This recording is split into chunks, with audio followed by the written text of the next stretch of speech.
Je suis venu jeter un feu sur la terre, et qu'ai-je à désirer s'il est déjà allumé? Il est un baptême dont je dois être baptisé, et combien il me tarde qu'il soit accompli. Luc 12, 49, 50.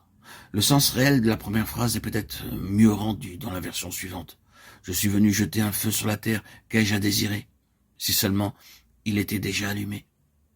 Après qu'il eut souffert, il leur apparut vivant, et leur en donna plusieurs preuves, se montrant à eux pendant 40 jours, et parlant des choses qui concernent le royaume de Dieu. Acte 1, 3.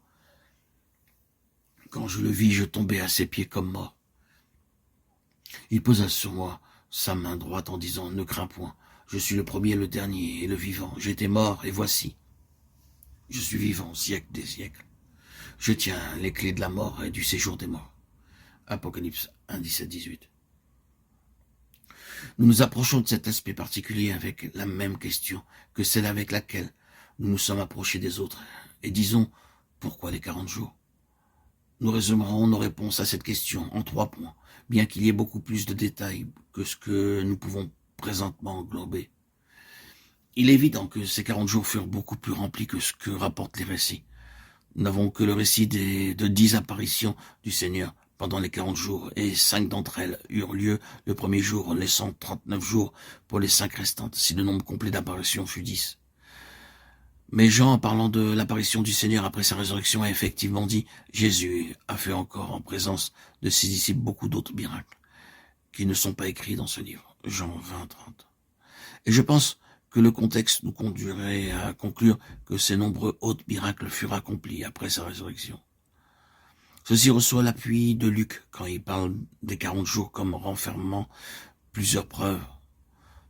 Ainsi, de façon évidente, ce furent des jours très remplis, et cela étant ainsi, la période fut une période de très grande importance. Ce n'est pas notre intention de nous attarder sur les diverses apparitions, mais de chercher à comprendre la signification de l'ensemble. Nous savons comment parfois dans un piano, un marteau s'use légèrement ou se détériore, et lorsque l'on joue la gamme, cette note particulière est moins sonore que les autres, et vous le percevez.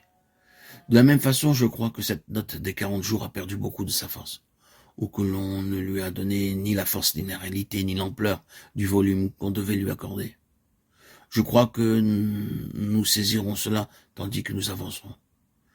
Car ceci fut le grand tournant, et pour le christianisme, tout s'est appuyé sur cet aspect du plan de la rédemption.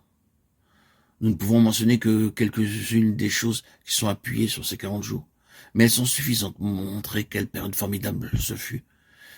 Néanmoins, remarquons d'abord que c'est l'une des grandes périodes de 40 jours ou années de la Bible. Ce n'est pas un accident s'il y a eu 40 jours après sa résurrection. Il y a eu 8 périodes majeures de 40 jours dans la Bible. Je vous laisse le soin de les découvrir.